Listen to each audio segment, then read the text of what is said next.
Assalamualaikum warahmatullahi wabarakatuh. Selamat malam, Bapak dan Ibu yang baru bergabung. Alhamdulillah, puji syukur kita panjatkan kepada Allah Subhanahu wa Ta'ala atas limpahan rahmat, nikmat, dan kesempatan hari ini. Malam ini kita masih diberikan kesehatan untuk bisa bertemu kembali di Bincang Santai Korporasi sesi ke-19. Ya. Tema kali ini tentang Bluebird. Ya, Bluebird. Dengan judul Amankah di masa disrupsi. Ya, bicara kita sudah hadir Pak Budi Wahyu Mardika.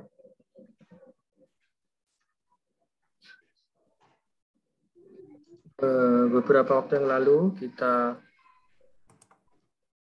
dengar berita di media massa tentang Bluebird, kaitannya dengan gugatan dari pemegang saham. Tapi kali ini kita tidak membahas itu, kita membahas dari sisi manajemen kaitannya di masa disrupsi ini. Bagaimana peran dari Bluebird ini, apakah memang benar-benar terjadi penurunan dari sisi omset dan laba, ataukah justru malah sebaliknya? Karena kita tahu juga bahwa pemerintah akan menaikkan tarif dari ojek online ya, dari ojek online. Ini akan berdampak juga kepada Bluebird yang notabene di bidang transportasi. Apakah itu akan berpengaruh jika kenaikan itu terjadi, ataukah karena harga ojol naik, kemudian juga tidak terlalu besar dengan tarif dari Bluebird itu sendiri. Bapak dan Ibu sekalian, acara ini terselenggara atas dari persembahan Asano Consulting, kami kantor konsultan manajemen yang membantu perusahaan membangun sistem manajemen. Dan kali ini kami memberikan edukasi. Tiap bulan kita ada Bincang Santai Korporasi. Ya, ini sudah seri ke-19. Tujuannya adalah mengajak para entrepreneur, founder, CEO untuk berpacu dalam membangun perusahaannya masing-masing dari sisi SDM, dari sisi finance, dari sisi marketing, terus-menerus berkesinambungan sehingga kita bisa mencapai dengan goal perusahaan itu, perusahaan Indonesia terutama, itu bisa mengglobal, bisa mempunyai cabang di negara lain. Terutama bagi kita sebagai bangsa Indonesia, bangsa yang besar, apalagi ini adalah menjelang Hari Kemerdekaan Indonesia. Kita harapkan banyak perusahaan Indonesia ini bisa bersaing dengan bangsa negara lain. Kita berharap dengan adanya edukasi-edukasi dari kami, mudah-mudahan para entrepreneur, CEO, dan founder Indonesia ini selalu bergerak maju, gabungan terus untuk membangun korporasi yang baik, bisa bersaing dengan perusahaan korporasi dari luar negeri dan bisa berinvestasi di luar negeri. Jadi kita tidak hanya menerima investasi dari luar negeri, tapi kita juga sebagai bangsa yang besar, kita harus tunjukkan bukan lagi menjadi bangsa yang berkembang, tapi bangsa besar. Baik, kita mulai saja. Sudah tempat kita Pak Budi. Nanti waktunya 1 jam ke depan. Kita harap Bapak dan Ibu bisa menyimak dengan baik. Syukur-syukur bisa membuka kameranya. Ya. Nanti bisa bercakap-cakap, bisa berdiskusi. Kami bila ada pertanyaan ataupun bila ada pandangan yang lain. Demikian dari saya. Selanjutnya saya serahkan ke Pak Budi untuk dimulai. Silakan Pak. Ya, Assalamualaikum warahmatullahi wabarakatuh. Suara saya terdengar ya, Pak Firman. Waalaikumsalam. Atas waktunya. Salam sejahtera bagi semua, salam sehat bagi semua. Banyak para pebisnis yang nantinya kita akan diskusi bersama berkaitan tentang bisnis transportasi ya. Sebelumnya kita belajar tentang transportasi juga, tapi di bidang armada udara. Kalau sekarang kita armada darat, seperti itu. Pak Iman, saya izin untuk presentasi paling tidak 20 menit ya, ada 15 slide. Baru nanti setelah itu kita akan tanya jawab. Jadi lebih banyak ke tanya jawabnya saja. Seperti itu. Saya mulai ya Pak Firman ya. Silakan. Jadi judul kali ini menantang ya, bagus ya. Jadi Bluebird amankah menghadapi disrupsi? Kalau misalnya terganggu dengan disrupsi, jelas ya. Memang setelah tahun 2014, 2015 itu banyak moda transportasi berbasis online yang tentu saja mengganggu dari kinerja bisnis dari Bluebird. Jadi memang terganggu nggak terganggu. Tetapi saat ini kita akan membahas lebih dalam lagi, amankah Bluebird ini menghadapi disrupsi? Tentu saja tidak hanya disrupsi, tapi hantaman dari pandemi ya, sehingga Bluebird mengalami kerugian pada tahun 2020. Dan bagaimana sekarang kondisinya, apakah masih baik gitu ya? Kita akan bahas bersama. Nah, ini sebelumnya kita bahas tentang Garuda, yang dimana kemarin kita bahas detail bahwa Garuda punya PR yang cukup banyak ya, termasuk minus 88 triliun ya, seperti itu. Nah ini, sekarang Bluebird sudah umurnya 50 tahun ya, berbagi kebahagiaan dari tahun 1972. Jadi Bluebird ini telah menjalani bisnis transportasi. Sedangkan khusus untuk komersial taksi itu Bluebird dimulai tahun 2001. Dan banyak ya yang telah mengalami ya experience, pengalaman mengikuti atau mendapatkan pelayanan dari Bluebird. Jangankan handphone, berkas yang ketinggalan pun pasti diantar.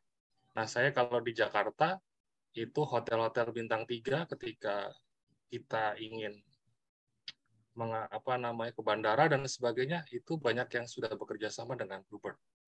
Begitupun dengan di stasiun, di bandara, dan sebagainya.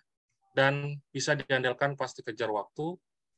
Dan Bluebird itu tidak membohongi pengemudi ya, maksud saya ketika misalnya kita ingin ke tujuan tidak diputar-putar dulu gitu ya untuk mendapatkan argo gitu. Dan banyak hal pengalaman menarik sehingga brand Bluebird ini sangat kita kenal karena cukup lama, tahun 72. Jadi Bluebird itu dimulai tahun 72 dan awal mulanya itu jumlah taksinya 25 ya. Dan mulai komersial pada taksi itu bagian dari Bluebird tahun 2001 dan saat ini Bluebird tercatat memiliki 23.000 armada dan jumlah pengemudi 20.000 tersebar di 48 pos di 18 kota. Nah ini menarik ya, tahun 2021 ini termasuk turnaround yang saya kira cepat ya, hanya 1 tahun ya, yang dimana tahun 2020 itu rugi dan sekarang tahun 2021 di laporan keuangan itu sudah positif 8,7 miliar. Detailnya laporan keuangan nanti akan dibahas kemudian. Tapi yang jelas turnaround-nya cukup cepat.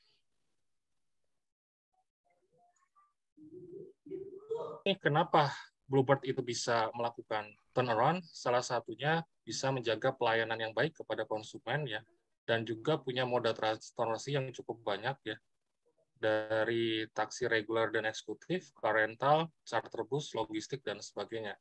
Dan Bluebird juga mempunyai platform digital ya, dan ada multi payment, multi channel, multi product, bahkan e-commerce. Jadi Bluebird ini juga kerja ShopeePay dan sebagainya untuk alat pembayaran. Saya kira ini suatu hal yang memang disrupsi yang terjadi, tetapi Bluebird berani ya berinvestasi untuk melakukan investasi di bidang digital, termasuk juga menggunakan Internet of Things, ya GPS dan sebagainya. Dan Bluebird juga mengikuti ya IGIS ya, jadi bertanggung jawab terhadap ramah lingkungan ya. 10% targetnya pada tahun 2030 juga menggunakan mobil listrik seperti CDGs yang juga dilakukan oleh pemerintah. Ini kita lihat ya, ini saya diminta sebetulnya melihatnya bukan yang 3 tahun terakhir, bukan yang 2019, 2020, 2021, bahkan terakhir laporan keuangan nanti kita bahas di bulan Juni juga 2022, tapi tahun 2015. Pada saat IPO itu Bluebird itu di November 2014. Ini shareholder-nya, dan IPO itu di 5 November 2014. Harganya 6.500 pada saat 5 November, dan sempat naik ya per Januari 2015 itu luar biasa ya. Setelah IPO menanjak hingga sampai 12.250.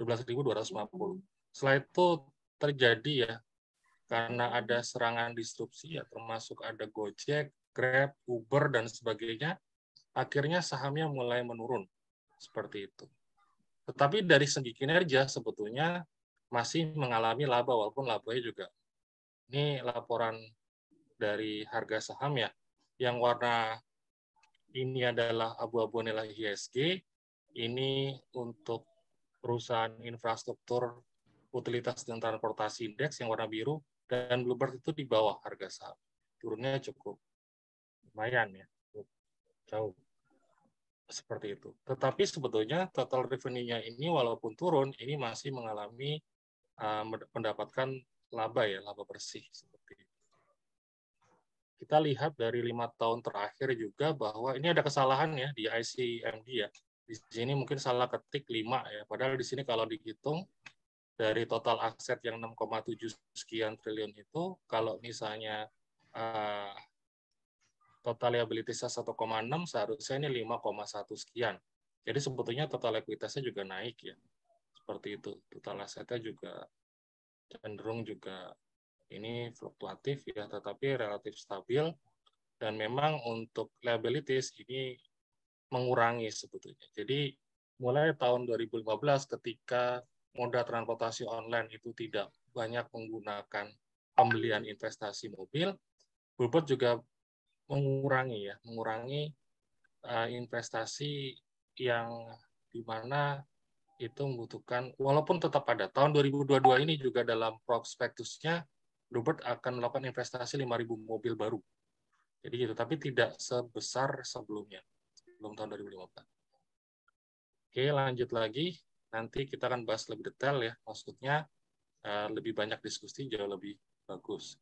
Nah, ini dari segi profit, walaupun turun ya, dilihat dari harga saham, ini juga lihat dari profit, the priority itu juga turun, tetapi ini masih, profitnya masih positif, seperti itu.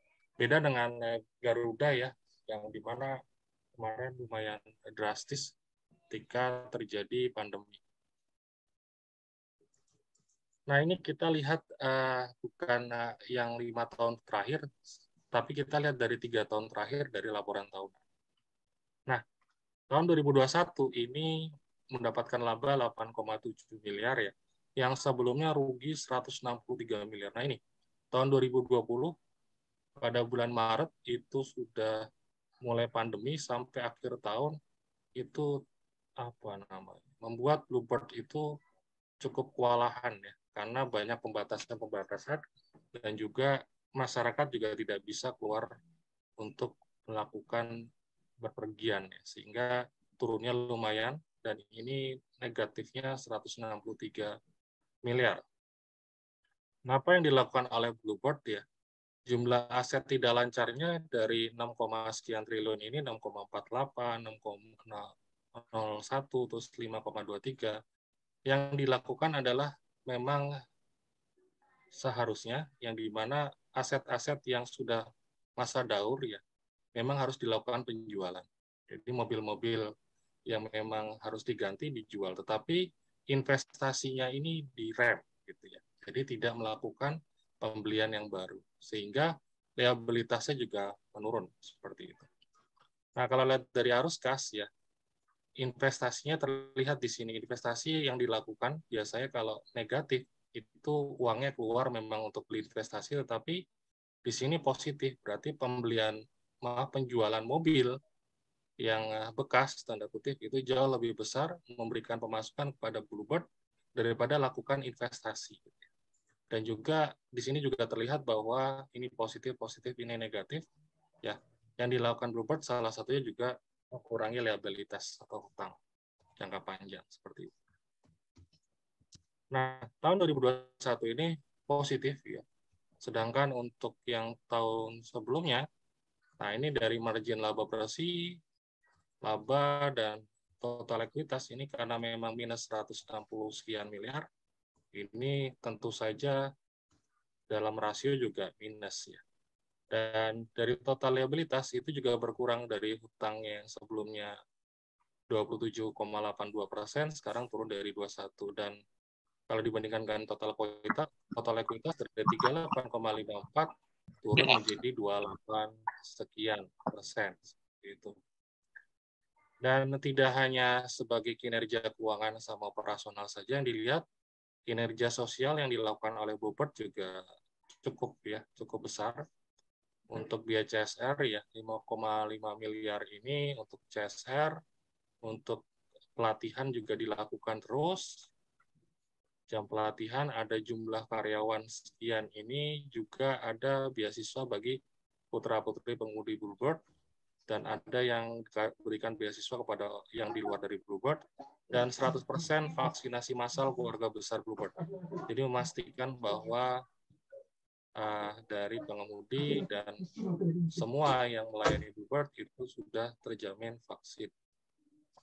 Karyawan ya juga dilakukan restrukturisasi, yang dimana tahun 2019 karyawan tetapnya 3.500 dan pada tahun 2020 dikurangi menjadi 2.890 dan terakhir 2021 Bluebird juga melakukan efisiensi sehingga turun menjadi 255. Ini logis ya yang dilakukan oleh manajemen karena memang kondisi pada saat pandemi kemarin ya banyak dari moda transportasi dari Bluebird itu juga tidak jalan ya karena memang penggunaan moda transportasi darat, taksi dan sebagainya dibatasi dan termasuk ya masyarakatnya tidak bisa melakukan aktivitas secara semestinya. Seperti itu. Dari komposisi saham ya memang tidak berubah dari awal ya. Dari saat IPO sampai sekarang ya ini komposisinya totalnya, dan ini pemegang saham yang di atas 5% ya. Dan ini di bawah 5%, dan ini kepemilikan saham Dewan Komisaris dan Direksi. Komisaris dipegang oleh Bu Noni Sri Ayati Purnomo, 120 juta saham dan sekian, bisa dilihat. Dan harga sahamnya pada saat awal 6.500, sekarang harga sahamnya per 2021 kemarin turun ya, pernah tertinggi itu 1.700 ya pada terakhir ya. Dan ini kemungkinan bisa naik ya, karena kita dari kuartal 1 ini 1.200, terakhir 1.700, karena memang kondisi saat ini 2022 juga, ini kondisinya sudah banyak beraktivitas dari masyarakat itu sendiri, sehingga moda transportasi darat digunakan secara sudah mulai normal lagi. Seperti itu. Nanti bisa terlihat di tahun 2022 apa sih yang dilakukan oleh Bluebird. Oke, sekarang kita tahun 2022 ya. Pada kemarin laporannya di triwulan, nanti saya akan bahas yang semester ya. Itu positif ya, positif. Dan kenaikan pendapatan 674 miliar. Dan saya kira ini bagus untuk di awal ya kondisinya, dan kita lihat nanti di laporan keuangan 2022 pada saat Juni semester nilainya bagaimana, apakah jauh lebih tinggi. Nah, Nah ini di 30 Juni, rupanya labanya melesat ya. Yang tahun lalu itu 8,7 miliar itu 1 tahun, ini baru 1 semester ini kenaikannya sudah laba 147 miliar, hampir 150 miliar. Sedangkan kalau dibandingkan pada tahun 2021 ya, walaupun positif di akhirnya 8,7, pada semester awal itu masih negatif 30 miliar. Jadi ketika di semester kedua itu baru ada penanjakan yang cukup besar di Bluebird itu sehingga mengalami positif di akhir tahun seperti itu. Dan ini sangat positif dan luar biasa dari pernyataan kemarin dari direktur utamanya Bluebird bahwa targetnya nggak main-main 3,3 triliun untuk tahun 2022 dengan peningkatan melakukan penggojotan dari kinerja 1 bulannya bisa mendapatkan 300 miliar dengan asumsi-asumsi bahwa tentu saja ada penambahan armada, ada armada baru 5.000, apa yang terbaru ya, terus ada mobil listrik dan sebagainya. Dan total asetnya juga naik ya, berarti sudah melakukan beberapa investasi yang sebelumnya 6,5 sekarang sudah 6,7, sudah naik sekitar 200 miliar. Dan aksi korporasi Bluebird ini, sebelum kita ke diskusi ya, ini cukup bagus yang kita dalami ya, kita bahas bahwa direktur itu utama menginginkan bahwa target tahun 2022 langsung naiknya melonjak ya, jadi 3,3 triliun. Ini dilihat bahwa dari semester 1 ini sudah bisa mencapai 148 miliar bersihnya. Dan ini tapi dengan catatan tidak ada lagi PPKM, maksudnya tidak ada pembatasan yang untuk masyarakat untuk beraktivitas. Maksudnya sudah new normal, sudah normal kembali ya, after normal. Dan ini yang poin kedua ini juga menarik ya bagi saya ya. Jadi tahun 2021 kan laba bersihnya 8,7 ya. Tetapi dalam kemarin dari RUPS ya, membagikan dividennya itu 150 miliar. Mungkin karena tahun 2020 itu negatif ya, jadi dibagikannya double gitu, 150 miliar. Ini ngambilnya dari laba ditahan. Laba ditahan. Jadi 6,72% dari seluruh laba ditahannya dibagikan kepada pemegang saham. Nah, poin ketiga yang dilakukan oleh Bluebird adalah berencana membeli sekitar 5.000 unit armada baru ya di tahun 2022. Terus ada penambahan armada mobil listrik sekitar 50-60 armada listrik dan fokusnya masih di Jakarta dan Bali seperti itu. Dan kelima untuk menghadapi pesaing terutama untuk yang transportasi darat berbasis online ya. Guna memaksimalkan kinerja, Bird ini fokus pada kualitas pelayanan dan memastikan protokol kesehatan itu jalan ya, sehingga memberikan rasa aman dan nyaman bagi pelanggan. Guna mendukung itu, Bird juga memudahkan cara pemesanan dan cara bayar. Bahkan kalau misalnya saya suka Bluebird itu ya, Bluebird itu juga ketika kita menggunakan Argo itu, ketika Argonya selesai ya, bisa melakukan print out langsung ya, menggunakan alat yang dipunyai oleh Bluebird tersebut. Gitu. Itulah keuntungan ketika memang investasi mobil ya, mobilnya bisa diapa-apain aja, dikasih GPS kah, dikasih alat Argo, dikasih printer, dan lain sebagainya, dicat sesuai dengan brandingnya, itu yang tidak dipunyai oleh Gojek dan Grab ya. Walaupun juga ada tambahan bagi pihak pemilik mobil ketika misalnya diberikan stiker dan sebagainya ya, itu sebagai biaya promosi ya, seperti itu. Dan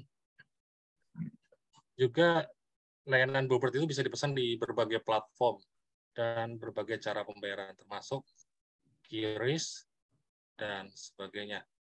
Saya kira itu Pak Iman, mungkin Pak Iman ada tambahan berkaitan tentang, oh ya, ini saya ada iklan ya, yang dimana sebenarnya penting buat Bapak Ibu sekalian ketika ingin mendalami tentang korporat ya.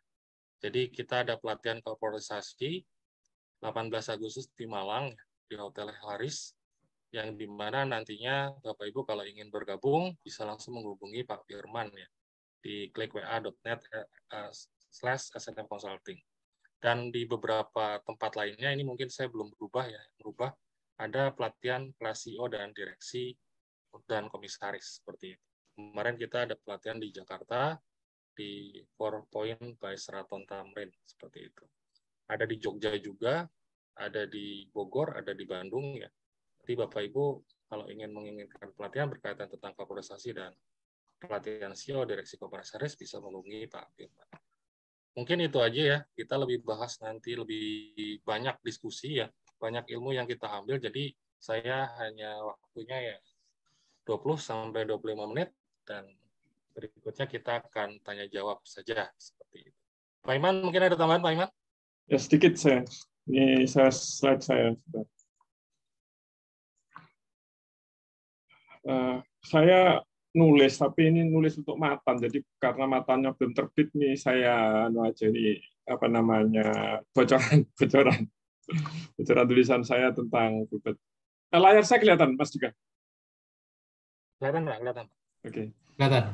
Jadi ini saya bawakan data dari tahun 2012. Itu omsetnya Bubet ya 3,1 triliun. 2012. Kemudian 2013 naik menjadi 392 triliun. 2015 naik drastis menjadi 4,76 triliun. Kenaikan drastis ini seirama dengan kenaikan aset sebagai hasil penerbitan saham baru melalui IPO, yaitu 2,7 triliun. Jadi ini kalau kita capture dari corporate life cycle, dia sudah menemukan RPD-nya, jumlah armada. Maka ketika ditambah aset, dia juga meningkatkan omset. Nah, kenaikan sepanjang 2012 sampai 2014 ini juga tercermin dari jumlah armada yang dioperasikan. Ini saya hanya melihat taksi regulernya. Yang lainnya ada, tapi nggak sebesar taksi reguler, kayak taksi yang eksekutif dan sebagainya. 2012 itu 17.900 sekian. 2013 naik menjadi 21.700 sekian. 2014 naik lagi menjadi 25.500 sekian. Tahun 2015 omset kembali naik drastis menjadi 5,47 triliun. Seperti ini masih kelanjutan dari pemanfaatan dana IPO. Tapi sayang pertumbuhan pendapatan ini tidak terjadi tahun berikutnya. 2016 mulai turun menjadi 4,8 triliun, padahal aset masih meningkat dibanding tahun sebelumnya. Nah, ternyata ini tahun 2016 ini adalah masa di mana Gojek mulai muncul dengan aplikasi online-nya. Sebelumnya Gojek pun pakai call center. Sehingga nampak ini ada penurunan yang luar biasa. Karena 2016 itu Gojek downloadernya sudah mencapai 10 juta orang. Kemudian tahun 2017 ya, kenaikan tahun 2016 ini masih mengoperasikan 26.000 sekian. 2016 24.000. Nah, mulai turun dia. Nah, 2017 juga kita lihat nih. 2017 sampai 2001 pendapatannya berturut-turut ya. 4,2 triliun, 4,22, 4,05, 4,05, 2,22 ini mulai kelihatan ini 2021 separuhnya. Penurunan ini juga seirama dengan penurunan jumlah armada. 2017 perusahaan mengoperasikan 22.000 sekian taksi reguler. 2018 tinggal 22.100 sekian, kemudian menjadi 20.000, dan 2020 itu 16.900. 2012 itu tinggal 13.480. Nah, asetnya 2017 6,5, 2016 6,96, tahun berikutnya berturut 7, ini dan 7,25 dan 6,6 triliun. Nah, ini Gojek. Gojek berdiri tahun 2009. Line pertamanya adalah dengan menggunakan 20 pengemudi, sistem pemesanan menggunakan call center. Terus dia berbenah tahun 2015 dia launching aplikasi Android. 2016 itu aplikasi sudah di-download 10 juta kali. Tahun 2018 pendapatan Gojek adalah 1,43 triliun. 2019 naik menjadi 2,3 triliun. 2020 3,32 triliun. 2021 merger dan omsetnya menjadi 4,54 triliun. Nah, jadi kita perhatikan mulai 2016 ini Gojek naik sementara Bluebird turun. Ini kalau kita baca bahwa keduanya ini mewakili bidang yang berbeda, maka kita bisa melihat ada sebuah kemungkinan atau bisa dibaca bahwa memang Bluebird terganggu oleh munculnya online. Nah, yang menarik itu begini. sebenarnya Bluebird dan Gojek, kalau kita ngomong ke depan, Bluebird dan Gojek itu perusahaan yang RPD-nya berbeda. Bluebird itu RPD-nya adalah taksi, jumlah armada. Jadi dia adalah perusahaan yang kerjanya beli armada, cari pengemudi, dioperasikan. Nah, sementara Gojek itu adalah perusahaan platform. Platform apa? Platform untuk billing taksi. Nah, sebenarnya dua ini berbeda, sehingga kalau saya melihatnya sebenarnya Bluebird itu butuh Gojek, Gojek butuh Bluebird. Karena billing taksi, kalau kayak dulu sendiri-sendiri, semua armada punya billing sendiri-sendiri, kan konsumen juga nggak nyaman. Nah, dengan Gojek ini, siapa saja yang punya taksi, billingnya jadi satu. Nah, jadi dalam kacamata corporate life cycle, sebenarnya ini dua hal yang berbeda. Sebenarnya sehingga kalau Gojek itu bisa memposisikan dengan baik sebagai sebuah penyedia armada taksi, maka ke depan dia akan unggul. Kenapa? Lawannya Gojek itu bukan Bluebird itu lawannya bukan Gojek, lawannya adalah orang-orang pribadi-pribadi yang beli armada sendiri dan dioperasikan dengan billing yang sama, yaitu Gojek. Nah, orang-orang ini kalau beli taksi sendiri, servis sendiri-sendiri, ini sebenarnya akan kalah dengan Bluebird. Kalau sekali beli bisa 5.000 armada, 10.000 armada, diskonnya besar. Yang pertama. Yang kedua, nanti biaya maintenance-nya. Kalaupun deal dengan asuransi, Bluebird akan sangat lebih bagus. Sehingga nanti, misalnya kalau Bluebird itu, saya pernah tanya para pengemudi, kalau hari ini misalnya mobil itu penyok, masuk bengkel, besok sudah selesai. Nah, sementara kalau orang-orang yang sendiri-sendiri tadi, hari ini penyok, masuk bengkel, 2 minggu belum tentu selesai mobil itu. Nah, sementara dia harus cicil, pendapatannya nggak jalan, maka dia nanti akan kalah. Nah, kemudian akan kembali kepada seperti Bluebird itu, penyedia armada. Sehingga kalau menurut saya, Bluebird akan bisa eksis sepanjang dia tepat memposisikan diri sebagai sebuah perusahaan penyedia armada yang standar, dengan sopir yang standar, dan melawan posisi pesaingnya bukan Gojek, pesaingnya adalah para penyedia taksi online yang sendiri-sendiri. Nah, begitu kalau dalam konteks ini. Monggo kita diskusi. Matur nuwun. Ya, silakan Pak Firman. Kembalikan ke moderator.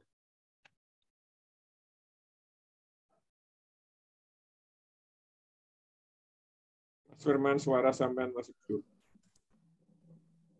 Ya, Bapak Ibu, pembahasan kita saya pikir cukup menarik ya, karena Gojek ini kalau tadi dibilang oleh Pak Iman dan Pak Dika itu saya lihat perkembangannya juga cukup dinamis. Asetnya antara aset, omset, dan laba itu juga ada linearitas. Maka RPD-nya pun juga begitu jelas ya, bahwa RPD-nya itu adalah jumlah armada. Nah, sekarang monggo silakan dari Anda semua yang hadir malam ini, ada yang mau bertanya atau mau berpendapat dibanding compare dengan perusahaannya masing-masing, monggo silakan. Kami persilakan.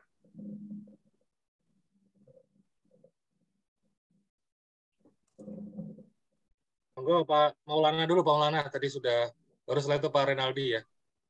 Oh ya, saya tidak lihat tangannya angkat tangan. Silakan Pak Maulana, bisa buka kamera ya. Assalamualaikum warahmatullahi wabarakatuh.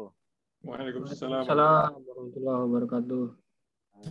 Saya Maulana dari Sukabumi, izin bertanya. Ngelihat dari revenue-nya Bluebird dari tahun 2017 terus menurun ya, dari 4 triliun ke 2 triliun, apalagi sekarang pandemi itu belum nyampe 1 triliun. Kalaupun keadaan ekonomi kembali ke seperti semula ya, ke sebelum tahun pandemi ya, 2019 di 4 triliunan, itu menurut saya ada gangguan juga ya, dari Grab, terus Maxim, terus Gojek juga, driver-driver online mandiri ya. Untuk prospek ke depannya ini tuh, apakah masih berpeluang Bluebird ini tuh, apa memang benar-benar terdisrupsi? Karena saya lihat revenue-nya itu yang paling banyak memang dari taksi aja. Meskipun sekarang Bluebird ini masuk ke Bluebird Kirim ya, ke ada Shopee juga, ke kerjasama juga dengan KAI, kereta gitu. Nah, prospek ke depannya ini tuh gimana ya dari Bluebird ini tuh? Terima kasih. Wassalamualaikum warahmatullahi wabarakatuh. Waalaikumsalam. Ya, prospek kedepannya dari Bluebird. Pak Daniel, silakan. Ya, terima kasih Pak Firman, Pak Budi yang sudah present, dan Pak Iman yang memberikan pengantar tambahan. Sebelum masuk ke situ, saya sebetulnya ingin mengkonfirmasi dulu kepada narasumber sekalian, pada para guru saya. Sebetulnya kalau dalam konteks bisnis modelnya, ya, kalau kita tadi Cak Iman sudah sampaikan bahwa Bluebird sudah menemukan RPD-nya, yaitu jumlah kendaraan gitu ya. Nah, sebetulnya saya mau tanya lagi sebetulnya dalam konteks bisnis modelnya, sebetulnya apa sih yang menjadi backbone dari si Bluebird ini gitu? Apakah hanya kendaraan saja seperti sampaikan Cak Iman, yang itu adalah RPD-nya, atau juga sebetulnya adalah sebetulnya backbone-nya adalah bisnis SDM, dan yang ketiga adalah teknologi, misalnya begitu. Karena begini, dari apa yang sampaikan Cak Iman tadi itu, saya melihat bahwa sebetulnya dalam jangka waktu ke depan, ya, Gojek seharusnya sudah bisa melakukan memonetize gitu ya, brandnya dia dengan berbagai image positif terhadap brand Bluebird dari masyarakat gitu. Dengan cara apa? Dengan cara mulai melakukan diversifikasi kendaraan gitu. Yaitu misalnya tidak hanya bermain di konteks passenger car, taksi gitu ya. Tapi menurut saya bisa jadi juga dia mengelola motor gitu ya, seperti yang dilakukan oleh Gojek. Tapi bedanya adalah kalau Gojek punya pribadi, kalau ini adalah punyanya Bluebird. Kenapa? Karena dia bisa memanfaatkan image positif yang sudah hadir di tengah masyarakat terhadap Bluebird terkait dengan keamanan, kenyamanan, dan sebagainya. Termasuk standarisasi kendaraan. Nah, ini yang saya pikir tidak dimiliki oleh Gojek hari ini. Nah, yang ketiga, terkait dengan standarisasi tadi itu, Bluebird sudah punya kemampuan melakukan standarisasi terhadap kendaraannya, bahkan melakukan modernisasi secara periodik. Yang kedua, mereka juga sudah punya kemampuan untuk membina SDM ya dengan cara yang mereka lakukan ya. Nah, tinggal sekarang mereka mengejar dalam konteks teknologi, sehingga nanti mereka tidak punya platform sendiri, platform seperti Gojek, seperti Grab. Nah, itu yang membuat mereka, menurut saya, ke depan akan menjadi leading sektor untuk transportasi.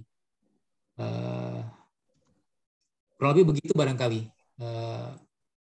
Jadi ada satu pertanyaan di depan, kemudian ada tanggapan di berikutnya. Terima kasih banyak, Pak Firman. Baik, terima kasih Pak Renaldi. Ya, mungkin dijawab dulu dua pertanyaan ini, Bapak-Bapak, Pak Budi dan Pak Iman, sebelum kita lanjut ke pertanyaan selanjutnya. Pak Budi dulu, silakan Pak Budi. Ya.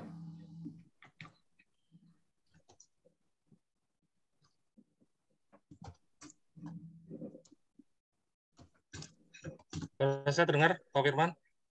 Dengar, Pak. Ya, kalau dibilang di awal ya pertanyaan dari Pak Maulana itu, masih ada nggak peluangnya dari Bluebird untuk bisa bersaing ya terhadap karena dan saya kira masih ya. Jadi turun ketika misalnya walaupun penurunan ya tertinggi itu 5,4 triliun di revenue-nya, tetapi tahun 2019 itu ketika belum ada pandemi itu masih di atas 4 triliunan. Jadi kalau misalnya tahun 2021 2,2 triliun, 2 triliunan ya tahun 2020 itu kena impact pandemi ya. Dalam kondisi normal itu bisa kembali seperti semula. Maka dari itu sebetulnya sangat optimis dari pimpinan dari Bluebird itu untuk naiknya itu 50% dari 2 menjadi 3 triliun gitu ya. Jadi karena pernah tercapai tahun 2019 itu 4 triliun. Dan ketika kondisi di 2022 itu kondisinya normal, beliau sangat yakin ketika PPKM itu sudah tidak berlaku kembali dan sudah kembali normal, pencapaian kenaikan dari 2 menuju 3 itu bisa tercapai. Dan ini sudah terlihat di tahun 2021 menutup bukunya dengan positif 8,7 miliar, terus yang di bulan Juni ini sudah 148 miliar ya, dengan pendapatan neto atau revenue itu 1,5, ditargetkan kalau misalnya sama dengan satu semester sebelumnya, itu paling nggak tercapai 3 triliun ya berikutnya. Sehingga untuk pencapaian 3 triliun itu masih masuk akal, karena semester 1 ini 1,5, semester berikutnya adalah kemungkinan bisa mencapai 3 triliun kalau kondisinya normal. Jadi kalau misalnya bisa bersaing nggak, saya kira Bluebird itu punya pasar tersendiri yang dimana memang lebih ke arah corporate ya, dari kenyamanan, keamanan, proses untuk billing, kerjasama B2B antar perusahaan, terus juga ada aplikasi juga yang mendukung. Sekarang ada My Bluebird 5 yang fasilitasnya luar biasa, kurang lebih hampir mirip dengan Gojek ya, tapi memang terbatas karena mereka mengambil segmentasi tertentu seperti itu. Dan saya kira memang namanya bisnis, kita nggak bisa ngambil segmen semuanya, dan untuk menengah ke atas, saya kira Bluebird itu sudah tepat seperti itu. Untuk Pak Renaldi ya, bicara tentang bisnis model ya. Bisnis modelnya ini memang sekarang Bluebird itu lebih luas ya. Tidak hanya taksi ya, ada sewa gitu. Terus juga ada bis dan lain sebagainya. Jadi memang agak lebih luas diversifikasinya, sehingga sebetulnya pasar-pasar ini ya, ini tidak terjangkau oleh pesaingnya seperti Gojek sama Grab, yang dimana memang segmennya segmen mobil ya, mobil untuk transportasi kecil, bukan yang sekelas bis ya, dan sewa dan sebagainya. Mungkin itu sih, mungkin ada tambahan dari Pak Iman. Ya, kalau saya melihat itu begini, Bluebird dengan Gojek itu seperti Gojek atau Grab ya, Bluebird dengan Gojek Grab itu seperti Samsung dengan Android, dengan Google. Jadi Bluebird itu seperti Samsung, kemudian Gojek atau Goto itu seperti Android atau Google. Nah, jadi kalau bicara hardware-nya Bluebird, kalau bicara software-nya adalah Goto. Nah, maka tidak bisa dikatakan bahwa Samsung bersaing dengan Android, Samsung bersaing dengan Alphabet. Enggak. Ada di bisnis gadget ya, atau seluler, itu perusahaan yang ngerjakan dua-duanya, ngerjakan hardware-nya, ngerjakan software-nya. Misalnya saja siapa? Nokia. Nokia itu dia nggak mau pakai Android, dia pakai Symbian, sistemnya sendiri, software-nya sendiri. Dan sekarang udah tewas. Nah, masih ada lagi satu pemain yang hardware sekaligus software-nya, yaitu Apple. Jadi kalau kita perhatikan, kalau Samsung risetnya itu full riset software tentang display, tentang macam-macam, pokoknya tentang Samsung itu tentang hardware, tentang display dan lain-lain. Dan kita melihat Samsung unggul sekali di bidang ini. Tempoh hari saya ngobrol dengan teman yang selama ini tidak pernah pakai Android. Dia selalu pakai Apple, iPhone. Dan kemudian memutuskan untuk ganti ke Android pakai Samsung. Apa alasannya? Karena tertarik dengan fiturnya Samsung sebagai hardware. Nah, dan meninggalkan iPhone. Nah, saya melihat sebenarnya kalau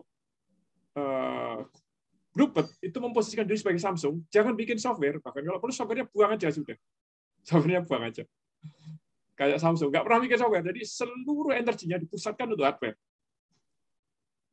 Hardware-nya apa? Mobil. Nah, tentu saja hardware itu kalau dalam hal mobil tidak bisa berjalan sendiri. Dia harus berjalan bersama dengan drivernya. Tadi saya sampaikan tadi, apa SDM itu nggak penting. SDM itu penting, sepenting dengan asetnya. Tapi kita harus memasang antara aset hardware ya dengan software-nya, dengan SDM-nya. Nah, kalau bisa seperti itu, maka menurut saya sebenarnya target ekspansinya Bluebird secara marketing, jadi salesnya Bluebird itu yang harus didatangi siapa? Yang harus didatangi adalah para driver online, taksi online yang pasti punya mobil sendiri. Mereka punya banyak keterbatasan, yang kesulitan yang banyak, punya mobil sendiri itu. Banyak sekali kesulitan. Nah, itu yang harus dia rayu-rayu supaya masuk ke Bluebird. Begitu masuk ke Bluebird, di training macam-macam, supaya punya karakter mental, karakter driver yang seperti karakternya Bluebird. Nah, tadi masuk motor itu menurut saya juga bisa peluang, tapi perlu di reset. Nanti nurunkan image-nya Bluebird enggak. Selama ini pasar atas menengah atas lah mobil, terus tiba-tiba motor. Anda pun menurut saya kalau tetap mobil, asalkan dia memposisikan diri sebagai perusahaan hardware kayak Samsung yang sama sekali nggak tergerak untuk menggunakan riset di software. Jadi seluruh energinya, seluruh asetnya dipusatkan untuk hardware. Dan ini kalau saya dalam corporate life cycle harusnya dia tidak hanya berpikir pasar Indonesia.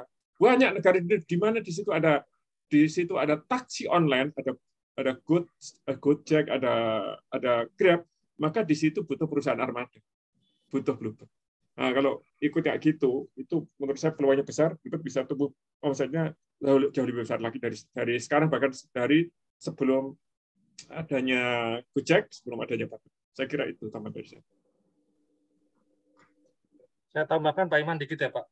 Ya. Jadi aplikasi itu sebetulnya memang tidak fokusnya dari Bluebird, tapi memang untuk saat ini memang untuk multi channeling, terus multi payment, berkaitan tentang transaksi yang di mana sekarang non cash itu memang dibutuhkan. Pertama itu, terus juga Bluebird itu juga membuka juga. Tadi ada di sini ada komentar berkaitan tentang salah satu komisaris independen Gojek, dari Gojek itu masuk, ya salah satunya juga di aplikasi di Gojek ya. Terus di Grab itu juga ada yang memang menggunakan armada Bluebird dalam pelaksanaan. Mungkin itu sih sebetulnya hanya untuk sama. Seperti kayak Samsung juga ada Android tapi tidak di-create oleh Samsung sendiri, tetapi Android itu di-create oleh komunitas yang membuat Android itu. Mungkin itu. Android itu ada Android itu Alphabet, Google. Android itu Google. Jadi tadi makanya saya umpamakan Goto dengan Bluebird itu seperti Alphabet alias Google dengan Samsung. Nah, nanti ada perusahaan yang lain lagi yang Apple tadi ngerjakan dua-duanya.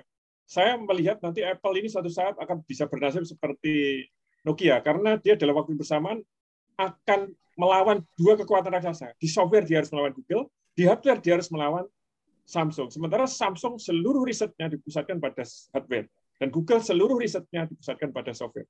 Nah, kalau melihat ini dan pola ini kita lihat di dunia taksi, saya melihat sebenarnya Bluebird punya peluang besar untuk tumbuh, asalkan dia bisa berperan seperti Samsung. Gitu kalau pandangan saya. Izin kalau ini boleh nanggapi sedikit?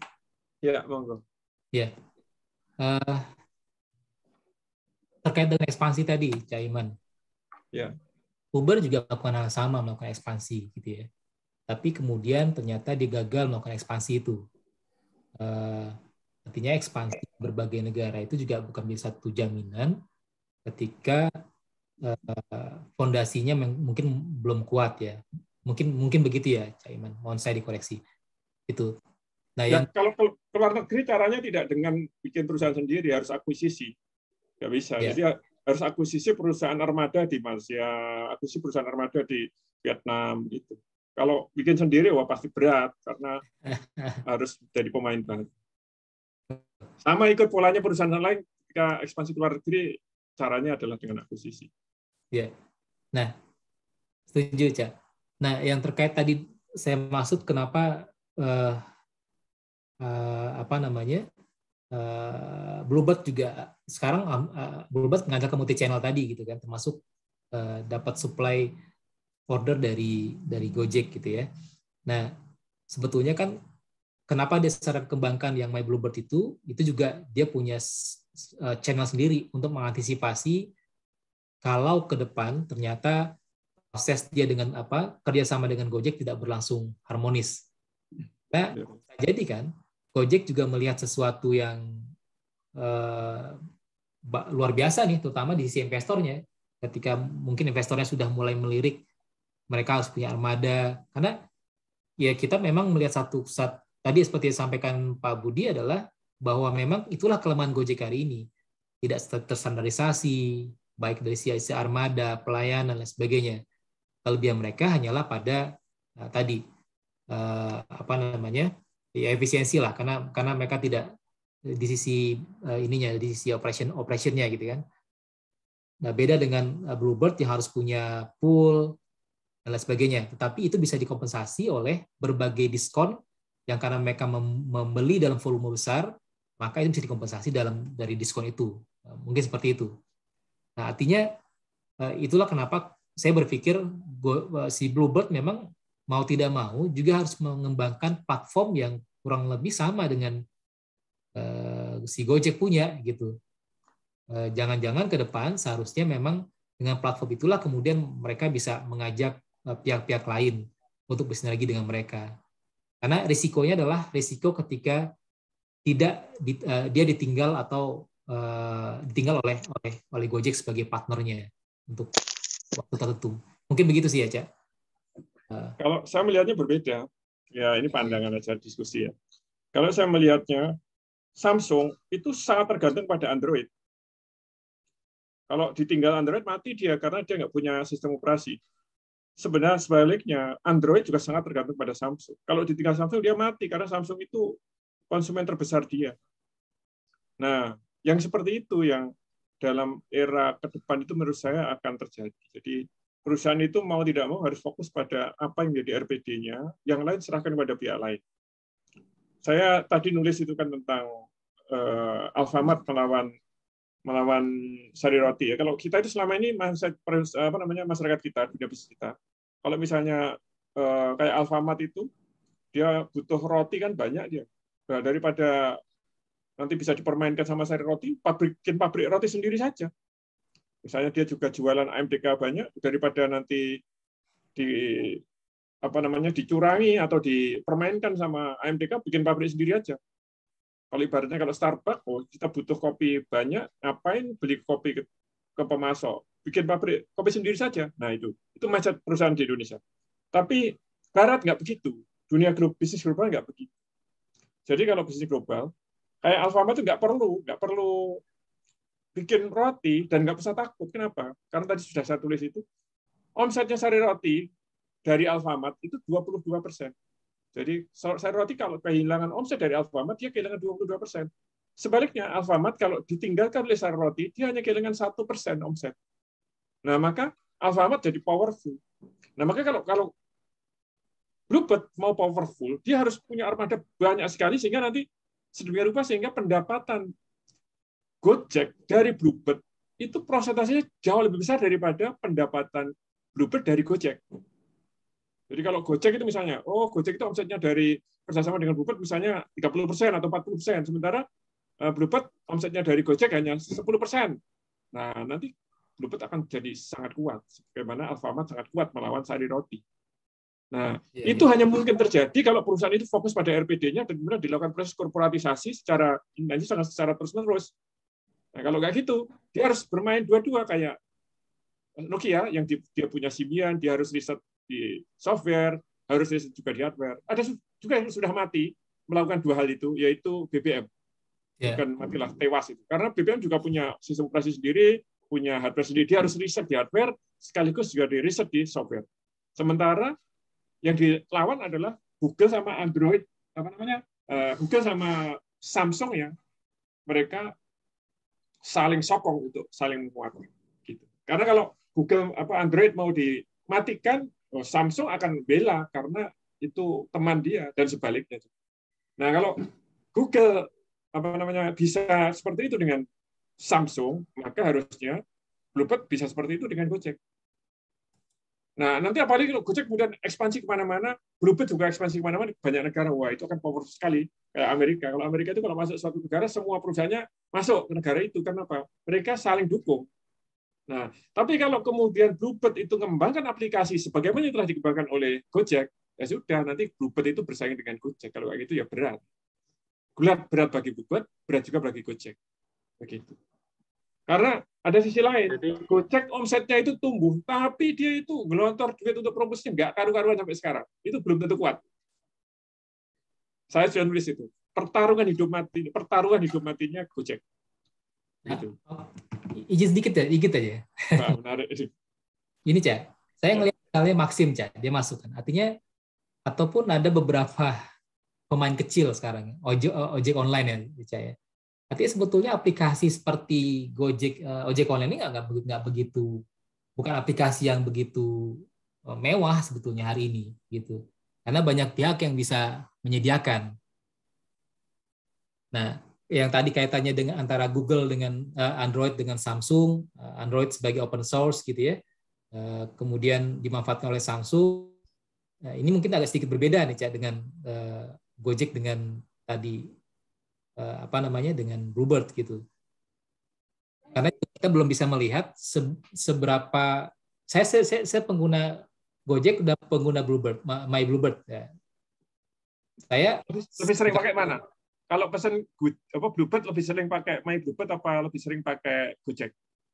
Kalau saya ingin Bluebird, saya pakai My Bluebird. Karena saya pakai Gojek, saya diarahkan seringkali nggak kena Gojeknya, nggak kena Bluebird-nya, gitu Cak. Karena Gojek pasti mengoptimalkan armada dia sendiri, gitu.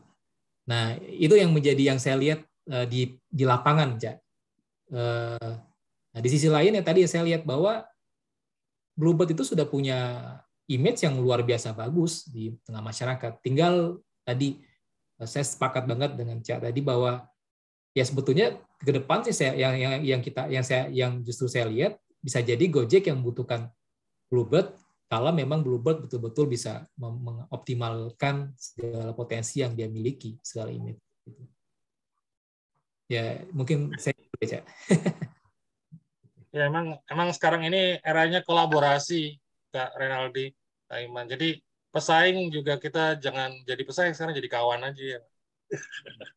Nah, ini juga Pak Budi, karena saya juga ada satu marketplace enabler gitu ya, yang menyampaikan begini, produk Anda akan kami masukkan ke berbagai marketplace, tetapi di dalam perjalanannya Anda juga harus membuat web commerce sendiri, karena marketplace juga ada risikonya. Di lain waktu mereka juga akan berubah karakter, sifat, dan sebagainya. Sehingga kalau tahun ini Anda mendapatkan pendapatan besar dari marketplace, belum tentu 2-3 tahun ke depan akan mendapatkan itu. Sehingga itulah karena mereka bilang, jadi memang zaman kolaborasi, yes, saya sepakat. Dalam titik tertentu, ketika kita bisa memberikan kontribusi masing-masing, tapi kalau kemudian satu sudah lebih kayak alfa lah dengan Sri Roli tadi, konteksnya bukan lagi pada konteks yang kolaborasi, tapi Alfa sudah bisa menciptakan sendiri produknya karena sekarang mereka sudah punya produk master brand dan sebagainya gitu kan. Jadi kolaborasi itu hanya terjadi ketika masing-masing pihak seperti yang tadi Cak Iman sampaikan fokus pada RPD masing-masing gitu. Tapi kalau kemudian mulai liar gitu, kayaknya sih ini udah bisa saling makan kayaknya. Awan, itu mungkin pendapat saja. Oke, mitigasi resiko juga hal yang penting dalam bisnis ya. Salah satunya pembuatan My Bluebird ya, mungkin juga mitigasi risiko mengimplementasikan juga usulan-usulan dari konsumen Bluebird notok ya bahasaku tuh. Jadi yang pecinta Bluebird itu pastikan juga dia akan melakukan install aplikasi. Ya, mungkin itu saya kembalikan ke Pak Firman. Malam hari itu. karena sudah jam 9. Supaya ini disengaja supaya orang penasaran, jadi jangan lebih dari 1 jam. Betul, Cak. Udah malam. Oke, Mas Firman, sudah waktunya. Ya, baik. Bapak, Ibu semua. Caranya sangat menarik kalau menurut saya ya, karena ini sesuai dengan kalau saya lihat tadi ya, perkembangan bisnisnya itu juga cukup positif. Kemudian dari hasil IPO pun itu juga menunjukkan hal yang positif pula. Ini cenderung berbanding lurus dengan yang kami gaungkan selama ini tentang korporatisasi ya. Mudah-mudahan Bluebird ini semakin lama kinerjanya semakin bagus dan nilai sahamnya pun juga semakin lama juga semakin naik dan cukup bagus di market. Baik, saya pikir dari kami seperti itu. Kalau ada kekurangan dan hal yang tidak berkenan bagi Bapak dan Ibu, kami mohon maaf atas yang kami berikan pada malam hari ini. Seumpama ada tadi mungkin ada yang ingin menyampaikan lagi ya komentar atau ya kita sudahi, kalau ada yang ingin bertanya di grup aja, di grup khusus yang hari ini sudah saya siapkan. Kemudian juga materi dan juga rekaman Zoom insya Allah akan kami berikan di grup. Baik, saya pikir dari kami seperti itu. Kurang lebihnya mohon maaf. Kita jumpa lagi di PSK selanjutnya dengan materi-materi yang sangat hits di kalangan masyarakat tentang perusahaan. Saya pikir itu. Terima kasih. Selamat malam, selamat beristirahat. Saya tutup. Assalamualaikum warahmatullahi wabarakatuh. Waalaikumsalam warahmatullahi wabarakatuh. Makasih banyak, Mas Firman. Terima kasih, Pak Renaldi. Dan semua teman-teman semua. Assalamualaikum. Pak Nalan, Pak Rara, strategik. Terima kasih.